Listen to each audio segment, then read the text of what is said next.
The collar was green. Every other delegate in the orientation hall wore red. 41 species, 41 shades of diplomatic anxiety, 41 translation collars blinking the same color as a stop sign at an intersection where everyone had learned to stop a long time ago. Mine blinked green. The protocol droid running the orientation had not mentioned this. Nobody had mentioned this. I had been handed a badge, a collar, a packet of documents thick enough to stop a slow-moving projectile, and a stylus that turned out to be a snack of some kind for the Vrethian delegate standing next to me. He ate it. Before I could say anything, I let him. First day diplomacy. My name is Mara Voss. I was 32 years old, 4 days out of a transport shuttle that smelled like recycled air and Keth ration packs, and the specific brand of anxious anticipation that sets in somewhere around hour 60 of interstellar travel, when you have read everything you brought, and there is nothing left to do but think about what you are flying toward. I was the new human representative to the galactic confluence. I had a master's degree in xenopolitics, 2 years of fieldwork in the outer belt stations, 1 minor in galactic trade law that I had picked up because the course was scheduled right after lunch and I kept needing somewhere to be, and a predecessor who had not come home. Nobody explained that part in the briefing. Nobody explained it in the orientation packet either, which was called Welcome to the Galactic Confluence, a guide for new delegates, and which covered everything from the waste disposal protocols for species with external digestive systems to the correct order of address when speaking to a Duvari official of the 3rd tier, but which contained nothing, not one sentence, about what had happened to the person who had held this position before me. The file on Ambassador Reyes just said, Concluded Service. 2 words. The kind of 2 words that mean 12 other things and none of them good. The kind you file under things to look into later, and then find yourself looking into at 2 in the morning when you should be sleeping. I filed it. I am very good at filing things. I told myself I would come back to it. The orientation hall was extraordinary, and I want to say that before I say anything else, because I think there is a particular human habit of charging toward the practical, so fast that you stop noticing what is remarkable, and I do not want to have that habit here, not when I am telling this story, because the remarkable things matter. The hall was built inside a converted asteroid, one of the 6 that formed the structural backbone of the confluence station, and the ceiling had been left open to space, covered only by a transparency field that allowed you to see the 3 suns of this system and the dark between them without the inconvenience of vacuum. The light came in gold, and a deep full blue, and a pale color that had no name in any human language I knew, and it fell across 41 species in their diplomatic best, and for a moment I forgot about the green collar and the concluded service file, and just looked up. The Vrethian next to me, the one who had eaten my stylus, made a low sound that my translation collar rendered as appreciation, or acknowledgement, or a very mild form of agreement, which is apparently close enough in Vrethian that the collar's linguistic database had given up making a distinction. I looked at him, and he had 4 of his 7 limbs extended upward, pointing at the ceiling, which I would later learn was the Vrethian gesture for yes, this, exactly this, the right response to the right thing. Then the droid started talking about waste disposal protocols, and the moment passed. Sewell found me during the lunch interval, which was scheduled as a 90-minute break for delegates to find nutrition appropriate to their biology, and which in practice meant 41 species standing in a large room with a buffet that had been designed by a committee and which contained something edible for everyone, and something profoundly inedible for everyone else. I had found a section near the east wall with food that was recognizably food from my perspective, and was standing there with a plate, and a growing suspicion that the thing I thought was a bread roll was actually a communication device of some kind, when Sewell arrived.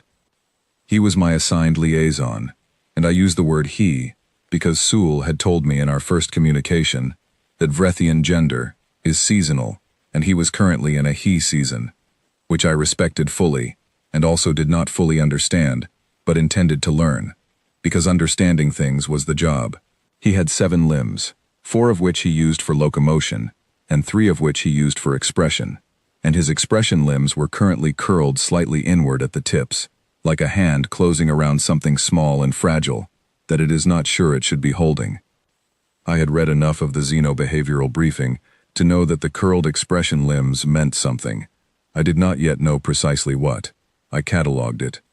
"You have questions," he said. It was not a question. I have 17 questions, I said, but let's start with the collar. He looked at my collar, then he looked at the window behind me, which had a very nice view of one of the other asteroids in the cluster, a pale gray irregular mass drifting in the middle distance, and he looked at it for approximately 4 seconds longer than the view warranted. The collar system, he said, with the care of someone choosing each word for its specific weight and then putting it down very gently, was developed to assist in translation clarity during open session. All the other collars are red, I said. Yes. Mine is green.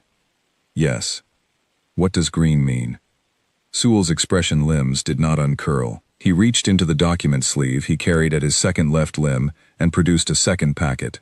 It was sealed with a Confluence security band, the kind that goes opaque when it detects unauthorized access, and it had a label that read, Historical Incidents, Volumes 1 through 14. He held it out to me with both of his upper limbs. The careful two-handed presentation that I had learned from the briefing notes indicated significance in Vrethian culture. He was telling me this mattered. The gesture was unambiguous. I took it. I looked at it. It was heavy.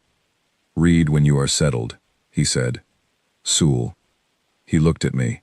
Vrethian eyes are amber, deep amber, like something preserved in it, and they have a second set of pupils that contract horizontally when the creature is experiencing what humans would call fear, and his pupils were very narrow. What does green mean?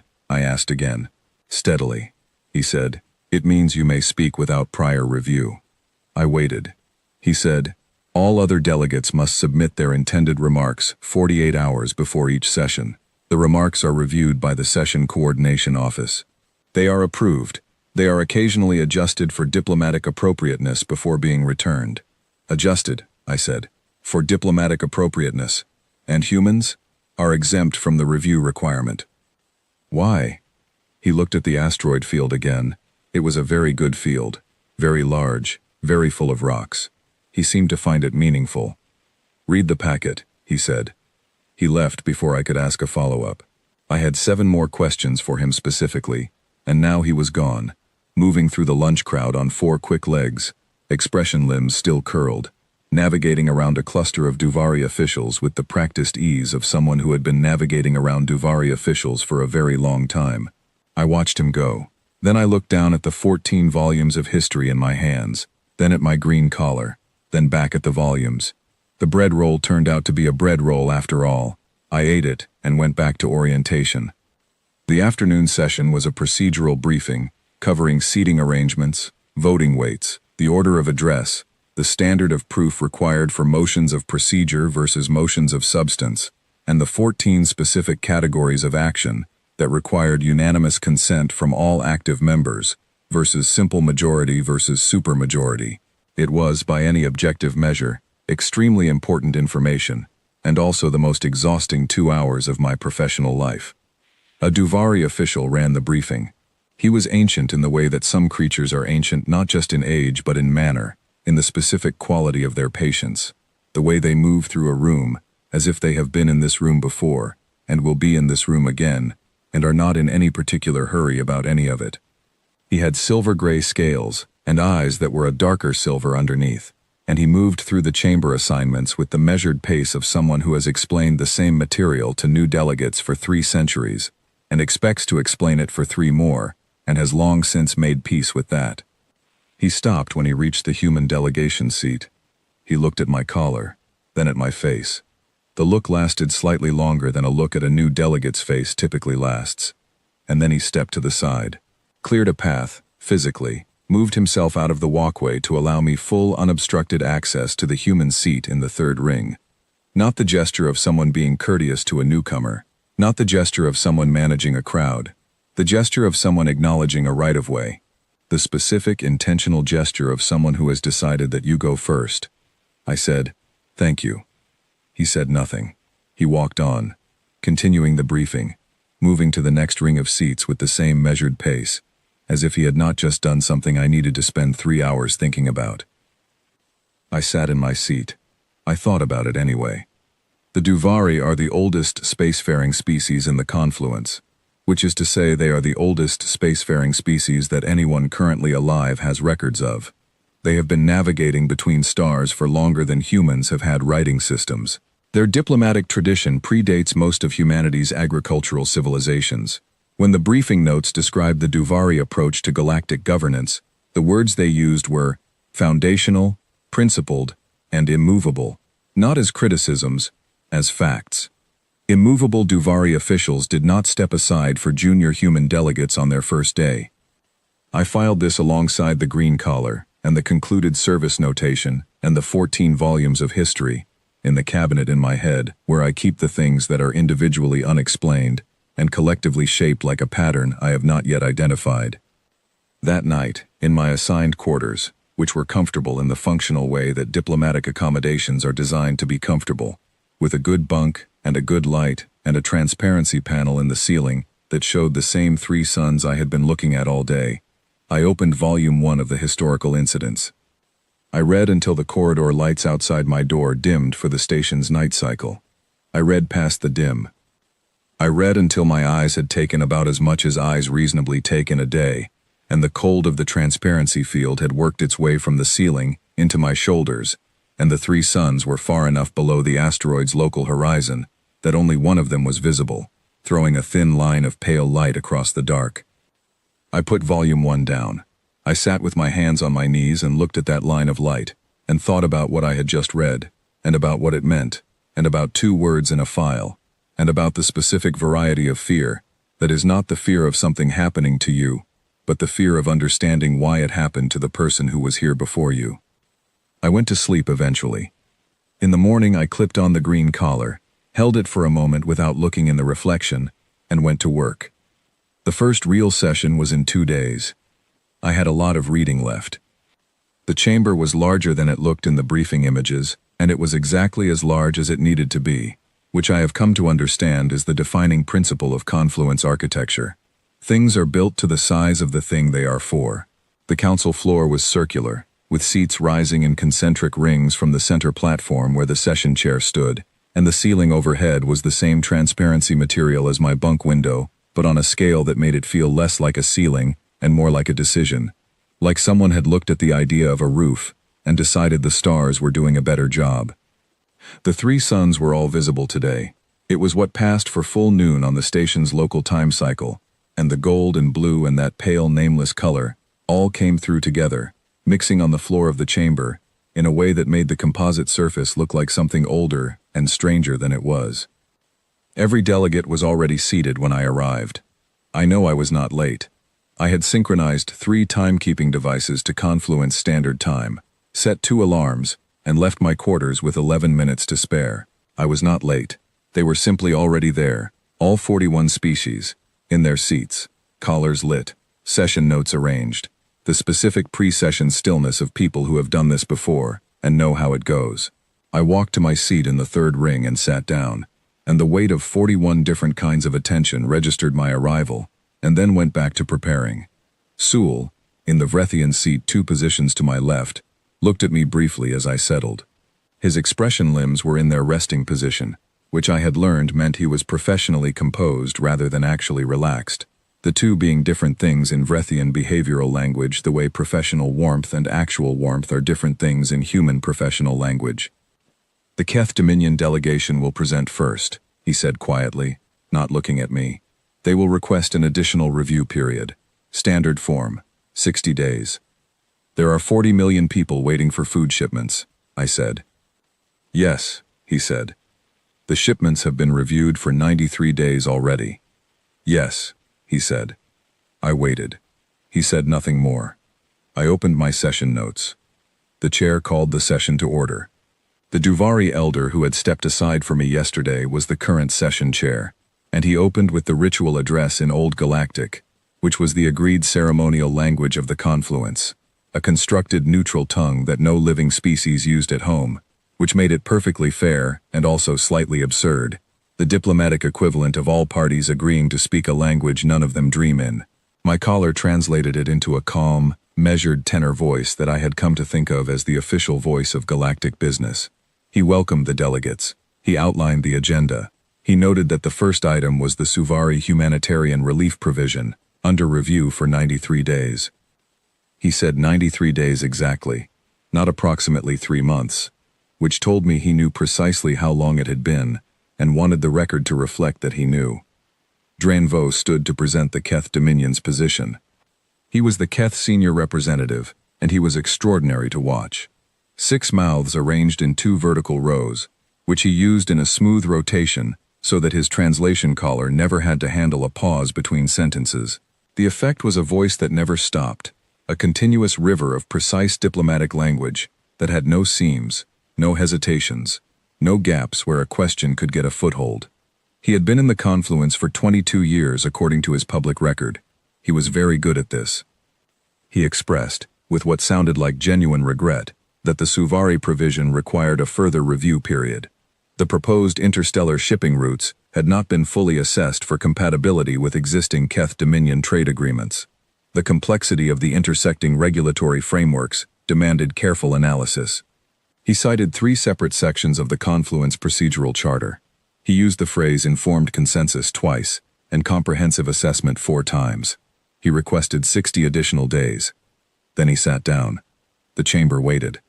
The approved remarks of 41 delegations sat in front of 41 delegates, reviewed and adjusted and ready to be delivered, and none of them were going to say what needed to be said, and everyone in the room understood this, and the session was about to move forward on that understanding, in the direction that understandings like this one always move, which is sideways and slightly backward, and officially recorded as progress. I had read volumes 1 through 9 the night before. I had found, in volume 4, the complete record of the 3rd shipping route assessment for the Suvari provision. All 7 assessments actually, with their verification stamps from the Confluence Logistics Authority. I had found them in 11 minutes because I had simply searched the public record for them, which anyone in this chamber could have done, which meant that everyone in this chamber already knew they existed, and everyone was waiting with their approved remarks in front of them. My collar blinked green. I stood. The room went still, not quiet. The room was already quiet. It went still, which is the presence of attention rather than the absence of sound, and 41 kinds of attention landed on the human seat in the 3rd ring, with a weight I could feel in my collarbone. Drainvaux's 6 mouths did not close, exactly. They paused, all 6 of them, at once, for the first time since he had begun speaking. The Duvari chair looked at my collar. He did not reach for his gavel. He did not cite a procedure, or request a motion. He waited. I said, "I have some questions about the review request." My voice was steady. I had not known whether it would be until it was. I had been thinking about Petra Okonkwo Salinas, who I had read about in Volume 1. A retired school teacher, 64 years old, standing in a chamber like this one 340 years ago, and the transcript recorded her voice as steady. I had held on to that the way you hold on to a specific detail, when the general situation is large and complicated, and you need something small and solid. The shipping route assessments for the Suvari provision, I said, were submitted to the Confluence public record on day 11 of this review period. I read all 7 of them last night. Every one has been independently verified by the Confluence Logistics Authority. The verifications are in the record. The dates of verification are in the record. The names of the verifying officials are in the record. Is there a specific concern with any of the assessments that has not been addressed in the existing documentation? Drainvaux's mouths moved in their rotation. He said, smoothly, that the assessments were of course acknowledged and appreciated, but that the complexity of the intersecting trade agreements along the proposed routes required additional analysis by parties with direct operational experience of those routes. Which parties? I said. A pause. Small. A breath's worth. But there. The Keth Dominion's Trade Consortium, he said, which manages active contracts on several of the proposed routes and is therefore best positioned to assess compatibility. The Keth Trade Consortium, I said, holds active shipping contracts on 4 of the 7 proposed relief routes. That information is in the consortium's own public filings with the Confluence Trade Registry. Is the proposal that the entity with active financial interests in those routes should review the assessment of whether those routes should be used for a competing relief operation? The chamber was very, very still. It is standard Confluence practice, Drainvaux said, and every word was smooth and measured and exactly chosen, to include all affected parties in comprehensive route assessments. The Trade Consortium's operational expertise is a resource, not a conflict. I understand, I said. I am also looking at the Confluence environmental record, which contains a summary of the climate modeling assessment for the Suvari agricultural system failure.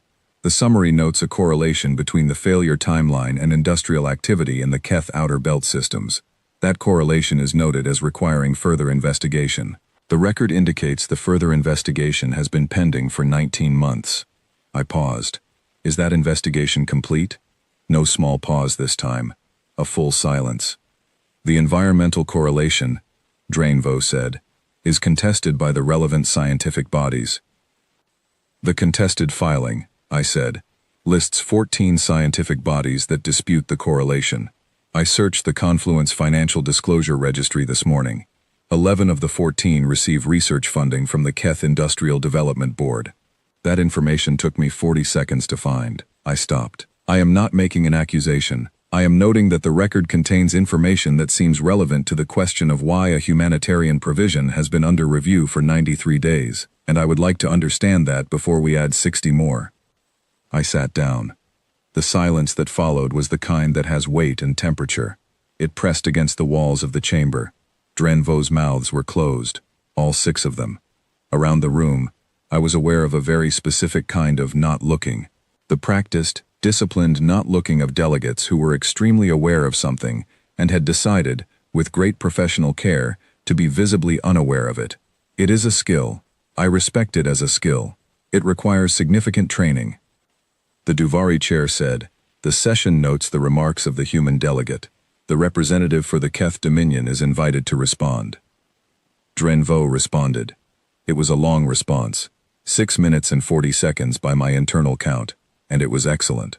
He used the phrase sovereign review rights 3 times, and institutional process integrity twice, and the established framework of consensual assessment once, and every phrase was accurate, and every phrase was also a wall between the chamber and the thing the chamber needed to look at. He was very good at building walls with words. He sat down. The chair called the preliminary vote on the Keth Dominion's 60-day review extension request. It failed 37-4. The Suvari humanitarian relief provision passed on an immediate motion by the Vrethian delegation, seconded by 6 others, 39-2. I sat in my seat while the vote count was recorded. My hands were in my lap. They were not shaking. The not shaking cost something I would identify later, when I was back in my quarters, and the day's specific kind of tiredness had settled into my shoulders, and I sat on the edge of my bunk and let myself feel the size of what had just happened. But in the chamber, I was still. My hands were still. The green collar blinked once. Sewell did not look at me during the count. He looked at the session record screen in front of his seat, watching the numbers come in, his expression limbs in their careful professional stillness. He looked at me after. When the chamber was beginning to move, delegates rising, translation collars dimming as the official record closed, and the session formally ended, he turned in his seat and looked at me with his amber eyes and his now normal horizontal pupils, and in his expression limbs, there was a movement I had not seen before, a slow extension of all 3 outward simultaneously, like something opening. He said nothing. He walked toward the exit and I followed him, and the 3 suns were beginning their slow descent toward the station's local horizon, and the pale, nameless light was changing angle and color, going warmer, going deeper, the way light does at the end of a day, when it is trying to say something it does not have words for. The Duvari chair passed me in the corridor. He did not stop. He did not look at me directly. But as he passed, he said, very quietly, in a voice that my collar caught, because my collar was designed to catch everything, "Well done."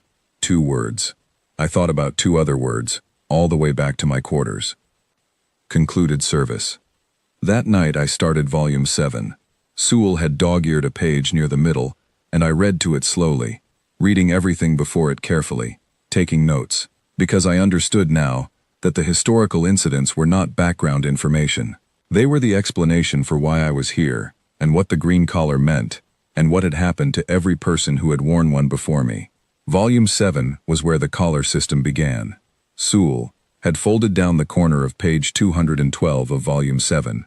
The fold was precise, the exact midpoint of the page, and the page it marked was the beginning of a section titled, in the Confluence's characteristic understated bureaucratic style, Cases of Particular Note, early human membership period. I had read 211 pages before I reached it. Those pages contained what they contained. They were important. But the fold was where Sewell had decided I needed to start, which meant it was where the explanation actually began. The first case in the section was dated 340 years ago. It concerned a human delegate named Petra Okonkwo Salinas. The Confluence record described her, with the careful alien puzzlement of a xenographer documenting something new and slightly alarming, as a retired educator, 64 years of age, from a northern region of the North American continent of the planet Earth. It noted her professional background. It noted her lack of formal diplomatic training. It noted that she had been appointed as a secondary delegate, a support role, not the primary representative, and that the primary representative had taken ill 2 days before the session, and that Petra Okonkwo Salinas had stood up in his place. The session in question was a membership petition review, humanity's second attempt at Confluence membership after the first attempt, 18 years earlier, had been politely deferred pending further observation of human political development. The Duvari elder chairing the session in question was the predecessor of the current chair, 4 generations removed, and he was, by every historical account available, the most respected diplomatic mind in the Confluence for the better part of a century. He had managed 4 major interstellar trade restructurings, 2 border resolutions, and 1 near-catastrophic resource war that he had talked back from the edge, with a speech that the Vrethians had subsequently translated into 8 languages and distributed as an educational text. He was immovable, principled, ancient. He told the chamber that humanity's petition was, once again, premature, that humanity demonstrated significant promise, but lacked the political maturity for full Confluence participation, that the council recommended a further review period. He suggested, with the gentle condescension of someone who genuinely believed they were doing you a favor, perhaps another century or 2. Petra Okonkwo Salinas, retired schoolteacher, secondary delegate by accident of illness, stood up. She said, "What exactly makes you think we need your permission?" Volume 7 reproduces the full transcript of what followed. I read it twice. The Duvari elder attempted, initially, to explain the membership review process. She listened. She asked a follow-up question. He answered it. She asked another one. It went on for 40 minutes, which is approximately 40 minutes longer than any prior membership petition review had lasted at this stage, and at the end of it the Duvari elder requested a 48-hour recess. The recess became 72 hours. Humanity was admitted to the Confluence 9 months later. The volume includes a footnote from the Confluence's Xenobehavioral Analysis Office, written 6 months after Petra Okonkwo Salinas's session. The footnote is 3 pages long. It describes, with commendable scientific neutrality, the effect of her 40 minutes of questions on the Duvari delegation. It notes that several Duvari officials reported an unusual difficulty achieving their species equivalent of deep rest for several days following the session. The notes they filed, which are archived and referenced but not fully reproduced, suggest that the difficulty was not the result of anger or offense. They could not stop thinking about her question. Not the question of whether humanity should be admitted, the other question, the one she had actually asked. What exactly makes you think we need your permission? I put the book down and sat with that for a while. Outside my transparency panel, the third sun had set, and the other 2 were low, and the stars were coming through, the ones that did not have names in any human language yet, the ones that were just coordinates and light. The green collar system was implemented within the year of humanity's admission. The volume is careful not to make a direct causal argument. It states only that the system was proposed, debated, and adopted, and that the timing coincided with the Confluence's first full year of human membership. The proposed justification in the original administrative filing was translation clarity during open sessions. Nobody, apparently, pointed out that the existing callers were already handling translation perfectly well. I read through the next 100 pages across 4 nights. Not because I was slow, but because my brain needed time between sections. Some things need to be absorbed in stages, the way your eyes need to adjust when you move from darkness into full light, and the information in Volume 7 was that kind of information. There was a case from 80 years into human membership, a time when the Confluence had presumably had enough experience with human delegates to develop institutional expectations, and yet the record still reads with a quality of ongoing surprise. The surprise of people who know a thing is coming and are still somehow unprepared when it arrives. A human environmental attaché named Douglas Park had been sent to a Vrethian resource session as a technical observer. Technical observers do not speak. They observe. They take notes. They submit reports afterward. The role exists specifically to gather information without affecting the dynamics of the session. Douglas Park had observed for 2 hours. Then he had raised his hand and asked if he could make a comment.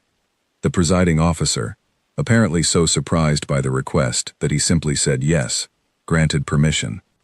Douglas Park spent 4 minutes explaining, with citations he had apparently memorized that morning from the Vrethian Trade History Archive, that the resource extraction model being proposed by the Vrethian trade bloc bore a structural resemblance to a model that had been used by the Vrethian planetary colonial administration 600 years earlier, a model which Vrethian scholars themselves had subsequently analyzed in terms that ranged from critical to devastating, and which was currently taught in Vrethian academic institutions as an example of how not to structure resource agreements with less technologically advanced civilizations. He knew their history better than the people who lived it had expected. The Vreth Council requested a 90-day recess. The official reason given was the need to ensure all relevant historical frameworks had been fully considered. The internal communications, reproduced in Appendix D of Volume 7, used more specific language. One senior council member wrote, in what appears to have been a private message that was subsequently entered into the record because of an administrative error, "We need to go home and think about what just happened." A human water rights specialist named Cora Finley, who had, during what was supposed to be a routine resource allocation session, asked to see the original survey data for a disputed aquifer system, not the processed summary, not the assessment, the raw original data, all of it, every measurement, every calibration record, every notation in the margins. She had been handed it because no one had anticipated the request, and no one had a ready procedure for declining it. She then read it in the session chamber, in front of all parties, for 1 hour and 40 minutes, asking questions about specific figures. By the end, 3 separate Keth officials had recused themselves on grounds the official record listed as personal. A translator named Omar Bakr, who had stopped mid-session and said, to a full chamber, that he believed there was an error in paragraph 37, subclause 9 of the Hegemonic Trade Accord, the version that had been in the official record for 60 years, and that the error changed the meaning of a specific clause in a way that affected what 17 species had agreed to. He was right. The correction and its implementation took 4 years. 11 species had resource rights restructured as a result. Every time, every single time, the common thread was not aggression. It was not hostility. It was not humans acting from any plan or strategy or coordinated diplomatic effort. It was humans doing the thing that is, apparently, the most distinctively human diplomatic behavior available. They read the available material. They noticed a thing. They said the thing they noticed. In a system built on approved remarks and 48-hour review windows, and the careful management of what gets said in which room, this was, apparently, revolutionary. The collar had been proposed as a warning system 6 different times before it was finally implemented. The first 5 proposals had described it as a restriction mechanism, a way to require human delegates to submit to the same review process as everyone else. Every one of those proposals had failed, for the same reason that was finally articulated clearly in the 6th proposal, the one that passed. You cannot review a question you have not yet thought to ask. The green collar was not permission. It was notification. It told every other species in the chamber that a human was present, and that a human would say whatever a human said without the 48-hour buffer that allowed the chamber to prepare.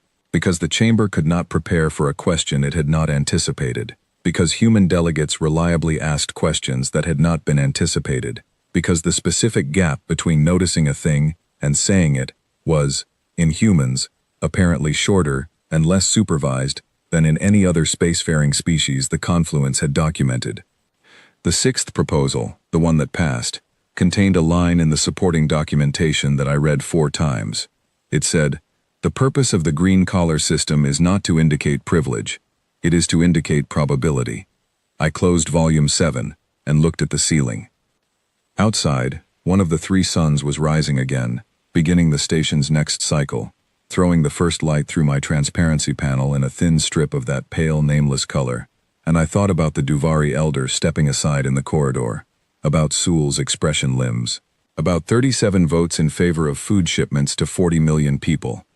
And then I found, at the very end of Volume 7, after all the case reports and the analysis sections and the footnotes from the Xenobehavioral Office, after the appendices, the one thing that Sewell had put the volume in my hands for, not the page he had dog-eared. That page was the beginning. The end was what he had actually wanted me to find.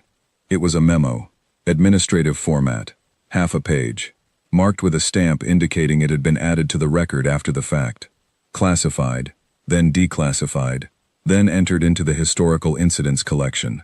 It was addressed to the Confluence Administrative Council, standard routing.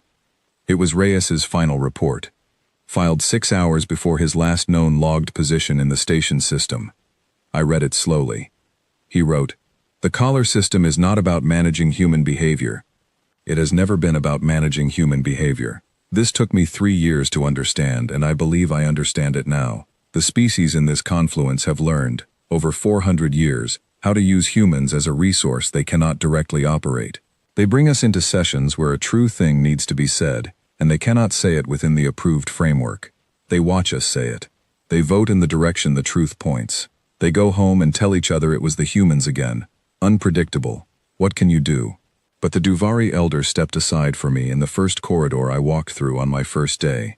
The Vrethians gave the human delegation third-ring seating 8 years ahead of protocol schedule.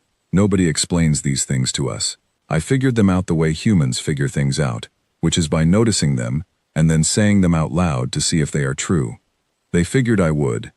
They figure all of us will. They are not afraid of what we say.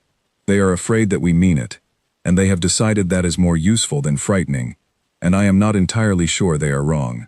What I am sure of is that the next delegate who reads this file will come to the same conclusion I did, and then they will have to decide the same thing I did, which is whether being useful in this particular way is something they are willing to continue doing. That was all. 6 hours later, the file marked him as concluded service. I sat on the edge of my bunk for a long time. The pale sun was higher now, the thin strip through my transparency panel a wider stripe, and I looked at it and thought about what it means to understand why you were invited into a room only after you have already changed everything in it, and whether the understanding changes anything about your willingness to go back. Then I thought about 40 million Suvari getting food shipments. In the morning, I clipped on the green collar and went to work. The administrative tier of the Confluence Station was the oldest section of the structure, built in the 1st century of the organization's existence, before anyone had settled on the aesthetic conventions that governed the newer wings. It had lower ceilings than the main session halls, narrower corridors, lighting systems that had been updated several times, and still somehow felt like they were emitting the light of a previous era. The kind of light that makes you feel that serious decisions have been made here for a long time. Sewell found me in the archive corridor at the 8th hour of the station's morning cycle. I had been there since the 5th, reading cross-referenced records of Keth resource contracts in the outer belt systems, because I had started a folder on my data terminal of things that were individually unremarkable and collectively shaped, like a question I was not ready to ask out loud in session yet, and the Keth contracts kept coming up in the folder. He said, "You should not have come in today." His expression limbs were doing something I had not catalogued before. Not curled, not extended, held very precisely still, the way something holds still when it is trying to be invisible. The limb equivalent of a held breath. "Why?" I said. I put my stylus down. This warranted my full attention. "There is a session this afternoon," he said. "Secondary chamber, administrative tier. That chamber is not on the public agenda." "No," he said. "Who called it?" He listed 5 delegations: the Duvari, the Vreth Council, the Keth Dominion, 2 smaller delegations that I knew from the briefing materials as consistent supporters of Keth positions on resource matters. Not always, not loudly, but consistently, in the way that can take a year to notice if you are not paying careful attention to voting patterns, which I had been. "What is it about?" I said. He said nothing. "Sewell." He looked at the archive shelf behind my left shoulder. It was a very large shelf, very full of records. He seemed to be counting them. "You should not attend," he said. "The session is not public.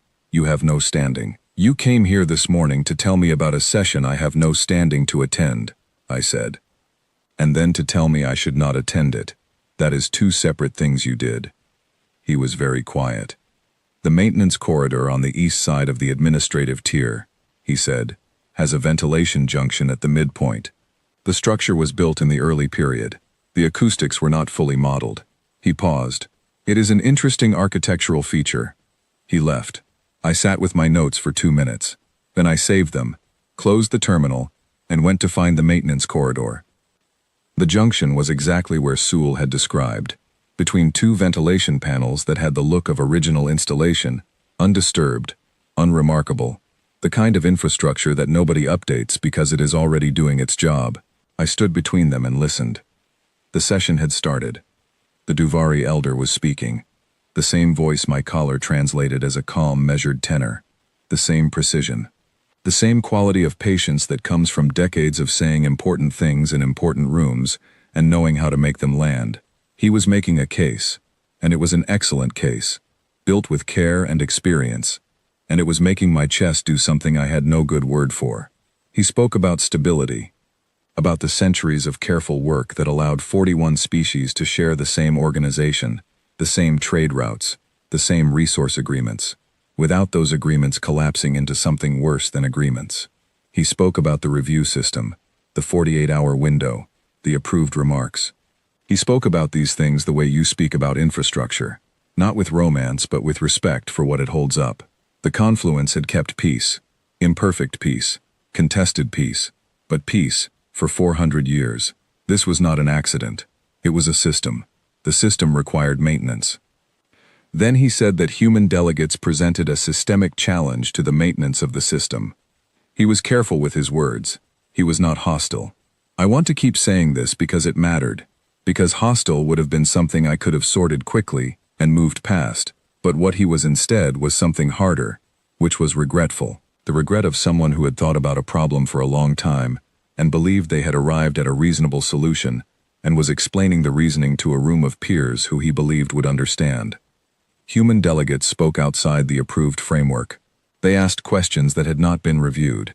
They raised information in session that other delegations had not had the preparation time to properly contextualize. The effects were disruptive, in ways that were difficult to manage and impossible to fully predict. The confluence system was not designed for unpredictability. No system built for long-term stability could be. There was, he said, a formal amendment proposal. Human delegates would be required to submit intended remarks, including questions and inquiries, for the standard 48-hour prior review. The amendment had been drafted by the 5 represented delegations. It was ready for a procedural vote among founding members, after which it would be brought to the full chamber. The Vrethian representative agreed. His agreement included the word unfortunate 3 times and regrettable twice, and he meant both sincerely, which somehow made it worse. The Keth delegate said nothing. His silence was its own yes. I stood in the maintenance corridor and listened to the session work toward its vote. One of the smaller delegations made a brief supporting statement. The other said nothing, which was also its own yes. And I thought about Reyes's memo, about being useful in a way you did not choose, in a room you were invited into for reasons that become clear only after you have already changed something. I thought about Appendix C of the 3rd Review Panel report, sitting in a document archive for 7 years, while the Gari and Tanul border situation got worse, because the approved framework had not produced the conditions for the appendix to be discussed. I thought about Petra Okonkwo Salinas, who had not been a diplomat, who had stepped into a session as a replacement and asked the most important question in a room full of people who had decided not to ask it. What exactly makes you think we need your permission? The vote was about to happen. I walked to the secondary chamber door and opened it. The room was what the administrative tier was, smaller than the main chamber, lower ceilinged, amber lit, serious. 5 delegations arranged in a loose semicircle, with the document case containing the amendment at the center table. 5 sets of attention, all of it landing on me simultaneously, in a room where I had no standing, and everyone knew it. I said, I apologize for the interruption. Nobody said I had no right to be here. The Duvari elder looked at my collar and waited. I said, I have one question, if the session will hear it. The elder said, "Speak." I said, "If the review amendment passes, and human delegates are required to submit questions for prior approval, who reviews them?" The elder said, "The standard session review panel. The process that applies to all other member species. And if the review panel determines that a proposed question is disruptive to the deliberative process, the question would be returned to the delegate for revision or withdrawal." "I would like to understand," I said, "what would have happened to the questions I asked Drain Vo in the Suvari session if I had been required to submit them 48 hours in advance? The questions about the shipping assessments and the financial disclosure registry." I paused. "Would those questions have been approved?" The room held the question. "Because the information I cited," I said, "was in the public record. Anyone in the session could have searched for it. The shipping assessments had been there for 82 days. The financial disclosures had been there for longer. 48 other delegations had access to the same archive. The Suvari provision had been delayed for 93 days. I kept my voice steady. I was very focused on keeping it steady. "I want to understand something. The information existed. 48 delegations had access to it. No one had raised it in session. I need to know if that was because no one had noticed it, or because the review process had already considered it and determined that raising it was disruptive." No one answered. "Those are different problems," I said. "If no one noticed, then the current system is missing information. If people noticed, and the review process prevented it from being raised, then the review process prevented the Suvari provision from passing for 93 days. And I do not think that is what the review process is designed to do." I stopped. "I may be wrong about that. I am relatively new here. But I would like to understand it before you vote to apply the same process to human delegates." I stopped talking and waited. The Duvari elder looked at the sealed document case on the table. He looked at it for a long time. Then he looked at each of the 4 other delegations, one by one, in turn, taking the measure of whatever he saw in their expressions. He said, "The session will recess for consideration." I said, "Thank you." I stepped back. I closed the door. I stood in the corridor outside the secondary chamber, with the amber light replaced by corridor standard lighting and the green collar blinking, and my heart doing something in my chest that was not quite any of the things I had words for. Not triumph, not relief. Something more complicated and less comfortable than either. Sewell was at the junction where the maintenance corridor met the administrative main corridor. He had positioned himself there with the stillness of someone who had been waiting for a specific amount of time and had decided in advance how long they were willing to wait. "Did they vote?" he said. "They recessed," I said. His expression limbs extended. All 3 of them. Slowly. Fully. The posture I had seen once before, and had now learned was the Vrethian physical expression of something working, that you had not fully expected to work. I said, "You told me about the corridor." "Yes. You gave me the position. I delivered the question." He was quiet for a moment. Then he said, "The question was yours. I provided the location." I looked at him. He looked at me. The amber-lit corridor felt very old around us, full of decisions that had been made here across 400 years. "Is the amendment dead?" I asked. "Recessed," he said. "Not dead. They will return to it. But not today." "Not today." I nodded. We walked. The corridor opened onto the main station thoroughfare, wider and lighter, the 3 suns at their mid-afternoon angle, the pale light warming toward the gold of early evening. "Sewell," I said. "Yes." "What happened to Reyes? Not the file, the actual answer." He walked 3 steps before responding, and I let him, because I had learned that Sewell's pauses were not hesitation. They were the time he needed to decide how much of the true answer to give. "He is at a posting that does not officially exist," Sewell said, "advising on a situation that the Confluence has not officially acknowledged, in a system where 6 member species have interests they have not disclosed publicly." I stopped walking. "He is alive," Sewell said, before I could ask. "He is, as far as the records I can access indicate, doing exactly the work that he told his file he had concluded." "He chose it," I said. "He requested it," Sewell said carefully. "The Confluence does not send human delegates to unlisted postings." Human delegates request postings that the confluence has been waiting for someone to request. I thought about the memo. The last line. The thing I am sure of is that the next delegate will come to the same conclusion I did, and then they will have to decide the same thing I did. He knew, I said. He understood exactly what the green collar was for, and he stayed anyway. He stayed, Sewell said, because understanding what you are for and deciding you can live with it are not the same decision, and he made both of them. We stood on the thoroughfare with the 3 suns above us and 41 species moving around us in the daily business of galactic diplomacy, red collars everywhere, and I touched the green one at my throat and felt it blink under my fingertip. The amendment will come back, I said. Yes. And there will be other things after it. There will always be other things after things, Sewell said, which was either a philosophical observation or a very practical one, and was probably both. I nodded. I went to the archive and read the remaining volumes. All of them. I finished the last page of volume 14 at the 4th hour of the morning cycle, and sat in the archive, with the records all around me, and the old light above me, and understood, in the way you understand something only when you have read every version of it that exists, what I was part of, and what it meant, and what it was going to keep asking of me. In the morning I went to work. The war vote was scheduled as the 3rd item on the session agenda, listed between a trade route reclassification and a procedural review of the member species communication standards, which is the kind of scheduling that makes war sound manageable and administrative, which is perhaps intentional. The confluence prefers its crises embedded in procedure. It gives them a framework to resolve within.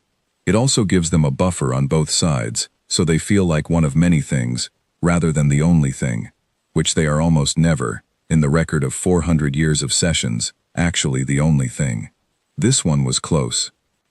The Gari and the Tenel had been in a formal border dispute for 11 years, which in galactic diplomatic terms is medium length, not ancient but no longer new, the stage where the positions have hardened and the negotiators have learned each other's patterns, and the original grievance has accumulated a secondary layer of grievance about the failure to resolve the original grievance, which is often harder to address than the original thing itself. I had been reading the file for 6 weeks, 6 weeks of panel reports and assessment documents, and mediation frameworks, and the kind of carefully structured optimism that diplomatic language produces when a process needs to sound like progress while remaining exactly where it is. I had read it all. I had made notes. I had built a second folder on my terminal, separate from the Keth contracts folder, specifically for the Gari-Tenul situation. The Gari inhabited a system of 4 inhabited worlds in the middle range of galactic distance from the confluence station. The Tenul inhabited a neighboring system, close enough that their shipping lanes intersected, close enough that the mineral deposit at the edge of the contested border zone was meaningful to both of them in ways that were not abstract. Both species needed the minerals. Both species had populations that depended on the resources the minerals enabled. This was not an ideological dispute or a territorial pride dispute, or any of the softer categories that border disputes sometimes fall into when they are really about something else. This was a survival dispute, dressed in the language of sovereignty, and 11 years of carefully managed negotiation had not changed what it was underneath. The casualty projections in the intelligence summary were written in the careful language of professional analysts, full of probability ranges and scenario gradations, but underneath the language, the numbers were very large. The lower range was still large. The upper range was the kind of number that changes what you think the word many means. I had found Appendix C in the 3rd review panel report on a Tuesday morning, 3 weeks into reading the file. It was 23 pages, nested at the back of a 400-page document, attached as a supporting reference for a section of the main report that had concluded, after 4 pages of careful analysis, that the conditions were not yet ripe for a specific resolution framework. Appendix C was the specific resolution framework. It had been developed by joint technical teams from both the Gari and Tenul delegations, working together, over the course of 8 months. It contained a mineral access sharing structure with clear percentages, a 5-year implementation timeline, a joint oversight mechanism, and a review clause at year 3 that allowed for adjustment based on actual, rather than projected extraction yields. It was specific. It was detailed. It was built by people who understood the actual technical requirements of both sides, because they were from both sides. It had been filed as a supporting appendix, and not discussed in the main report, or in any subsequent session. For 7 years. I had read the covering letter that accompanied the third panel's submission. The language around the appendix was careful and brief. It noted that the technical teams had developed a proposed framework, included here as Appendix C for the record. It noted that the current political conditions were not assessed as favorable for the adoption of a specific framework at this time. It expressed confidence that the ongoing facilitated dialogue would create conditions for progress. 7 years of ongoing facilitated dialogue. The war vote was today. I sat in the third ring and watched Rev, the Vrethian session chair, present the abstention framework. Rev was good. He was the best session manager I had observed in 8 months of sessions. He built the framework clearly, laid out the procedural pathway, explained exactly what the confluence would commit to and what it would not, and he did all of this with the precision of someone who understood that clarity was its own form of respect. The framework was not nothing. It was a genuine attempt to hold a space for resolution without forcing a premature outcome. It would also take longer than the Gari and Tenul had. That was the thing it could not help. That was the thing no framework built on the available timeline could help. The abstention framework would create another review period. The review period would produce another panel. The panel would produce another document. The document would be carefully worded. And while all of this was happening, the military positioning that the intelligence summary described in its careful professional language would continue. Because military positioning, once it reaches a certain stage, does not pause for panel reports. The Gari representative had submitted prepared remarks, arguing for intervention. The Tenel had submitted prepared remarks, arguing for continued negotiation. Both sets had been through the review process. Both were coherent. Neither said what the people who had submitted them actually needed to say, because what they actually needed to say was, "We built a solution 7 years ago, and no one used it, and we do not understand why, and we are still willing to try it, if anyone in this room is also willing to try it." Approved remarks do not say things like that. Rev called for preliminary responses from the chamber. The chamber was quiet. The silence had the specific quality of a room full of people who know what the available options are and are waiting to see if any of them will be enough. Not indifference. The silence of people who have been managing a situation for 11 years and are very tired and are still here because being here is the job. I thought about Petra Okonkwo Salinas. I thought about the quality of her voice in the transcript, steady. I thought about 41 species and 41 red collars and a transparency ceiling and 17 billion people as a number that my brain kept trying to make into faces and kept not quite being able to, because 17 billion does not resolve into faces, it stays a number, it has to stay a number, and the number was the reason I was standing before I had consciously decided to stand. The room went still. I said, "I would like to ask a question before we vote." Rev inclined his upper limbs in session acknowledgement. I said, "The Confluence has been managing this dispute for 11 years, through 4 independent review panels, 2 joint assessment commissions, and 1 facilitated mediation framework. Those processes have produced a substantial body of documentation. I have been reading it for 6 weeks." I paused. In the third review panel's final report there is an attachment, Appendix C. It is a resource-sharing framework developed by joint Gari and Tenel technical teams. It contains specific allocation percentages, a 5-year implementation structure, and a joint oversight mechanism. It is 23 pages. It was attached to the third panel report as a supporting reference, and has not appeared in any subsequent session documentation or official proceeding. I stopped. I would like to understand why. The chamber had the quality of attention I had come to recognize, not surprise. Something more like held breath. Rev said, "The chair notes the question. The session will review the relevant documentation." The Keth delegate filed a procedural objection. The documentation request was outside the current session agenda. Rev overruled it on session chair authority. In 8 months of sessions I had not seen him do this. The room noticed. The record was retrieved and displayed on the session screens. Appendix C, all 23 pages. Rev read a summary, then the key provisions. Then he asked the Gari and Tenul representatives if they wished to respond. A pause, long enough that it meant something. The Gari representative stood. She was a tall species, the Gari, long-limbed, with a coloring that shifted slightly under the three-sun light, blue-gray at rest and something closer to copper when they were under pressure, and she was copper now. She said, "The technical teams that developed Appendix C were correct. Both sides knew this when it was filed. The decision not to advance it as the primary framework was made at the political level. The assessment was that the conditions were not ready." She paused. "I do not know if that assessment was correct 7 years ago. I believe it may not be correct today." The Tenniel representative stood. He said, "I concur." 3 minutes of silence. Then, "If Appendix C is still acceptable as a working basis to both delegations," Rev said, "the chair would entertain a motion to suspend the abstention vote and schedule a structured session around the appendix within 15 days. The motion came from the Vrethian secondary delegate. It was seconded immediately by 4 others. It passed 39-2. The Keth delegation voted against. No one asked them to explain, and they did not offer to. I walked out of the chamber when the session closed, into the corridor, into the three-sun light at its late afternoon angle, gold going deep, the nameless pale color warming towards something it was still not quite possible to name. Everything in this light looked like it had been here for a long time, and planned to be here for longer. I found that I was glad of it. Sewell fell into step beside me. He did not say anything for a long time. We walked in the direction of the archive, which had become the direction I walked when I needed to think without being required to be somewhere specific. Then he said, "The joint technical teams." Yes? The ones who built Appendix C. Yes. You knew their names. They are listed in the authorship section of the appendix, I said.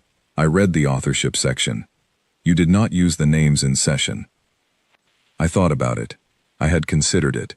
I had the names in my notes, 4 Gari technicians and 3 Tenniel, and I had thought about saying them out loud in the chamber, putting them in the record, giving them the credit the session documentation had not given them.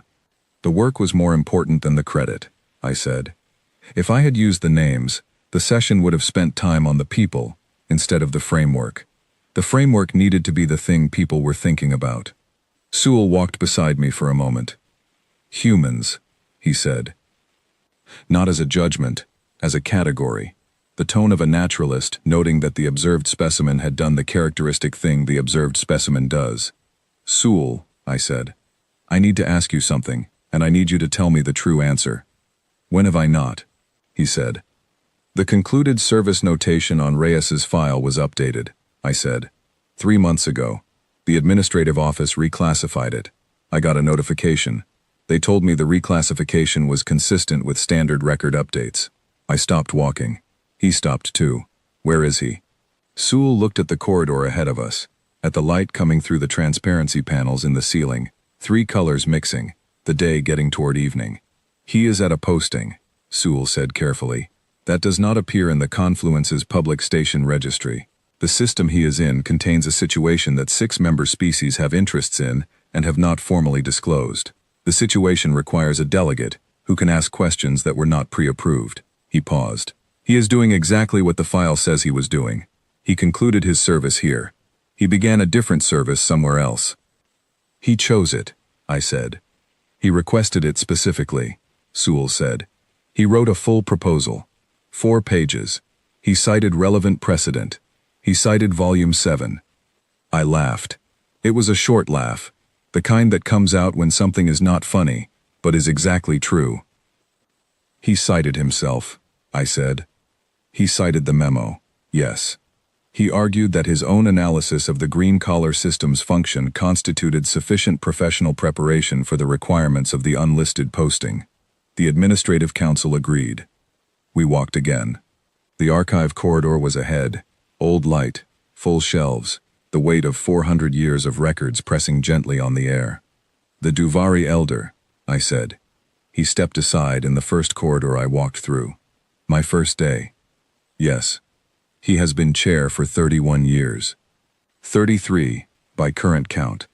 He has watched every human delegate walk through that corridor. Sewell said. He has, yes. And he steps aside for all of us. He steps aside, Sewell said, for the walk. I looked at him. He told me, 4 years ago, in a conversation I was not supposed to be present for, but was present for because I had taken a wrong turn in the administrative tier, Sewell said, with the precision of someone who has been waiting for the right moment to share a specific piece of information, that he has learned to recognize the way human delegates move through the station on their first day. He said it is the walk of a person who is looking at everything, not evaluating, not performing observation, actually looking. He said that no other species delegates walk like that, not because humans are more curious, but because humans are less practiced at looking without being noticed looking. He paused. He said he finds it useful to step aside early, because in his experience, if you do not step aside for that walk, it steps through you regardless. I stood with that for a moment. Is he right? I said. He has been right about 31 years of human delegates, Sewell said. I would not bet against him. The archive was quiet and old and full. I sat at my usual terminal and opened the folder I had been building, the one with the things that were individually unremarkable and collectively shaped like a question. I looked at the folder for a long time. Then I looked at the new items in it, the ones I had added over the past 3 months, the Keth contracts, the environmental correlation filing, the financial disclosure registry results, the Appendix C timeline, the pattern they made together. The question was taking shape. It was not ready to be asked in session yet. It needed more information, more documentation, more of the specific kind of patience that is not passive waiting, but active preparation. But I was beginning to understand its shape. I was beginning to understand that Reyes had seen this shape too, and had filed a 4-page proposal, and had cited himself, and had gone somewhere the public registry did not list. I closed the folder. I read for 2 more hours. Then I went to my quarters.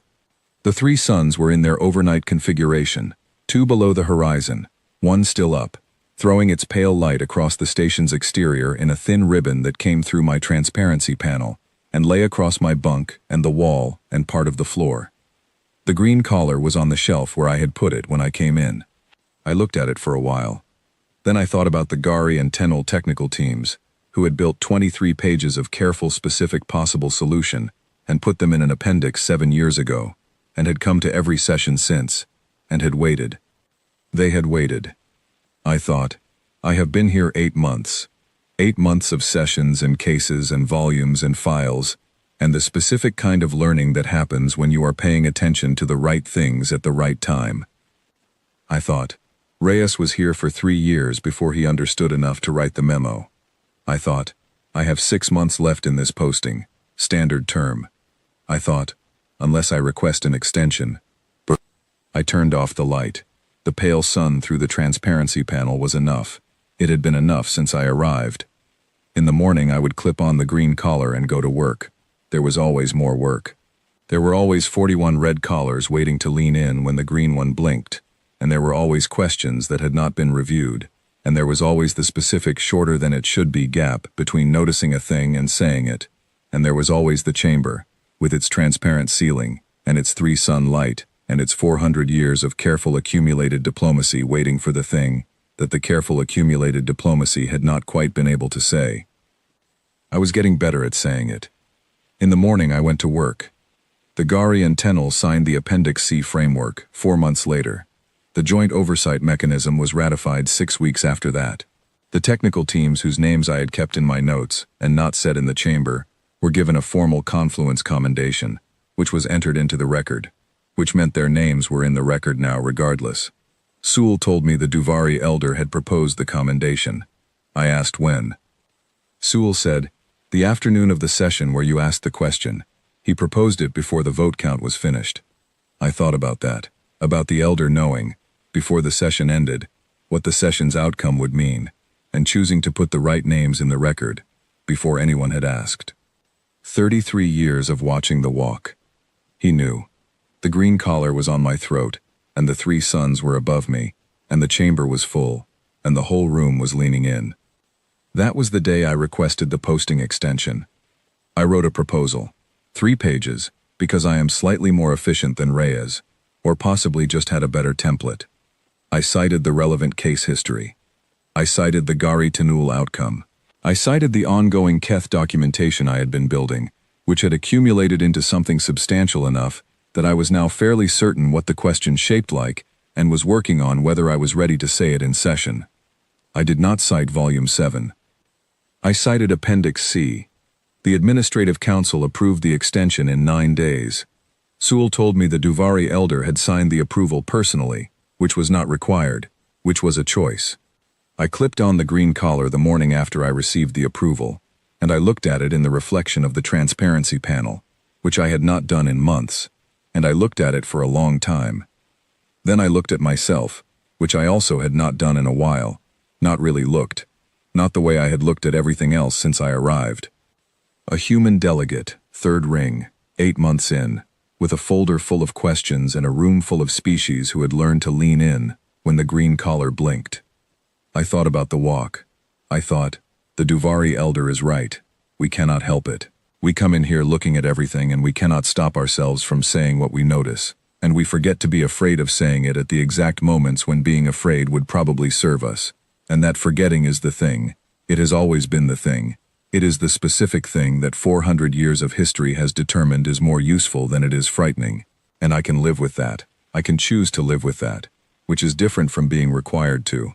And the difference between choosing and being required to is the whole of it, the whole story, the whole reason the folder exists, and the question is taking shape, and the 3 suns are up, and the chamber is waiting. The green collar blinked. I went to work.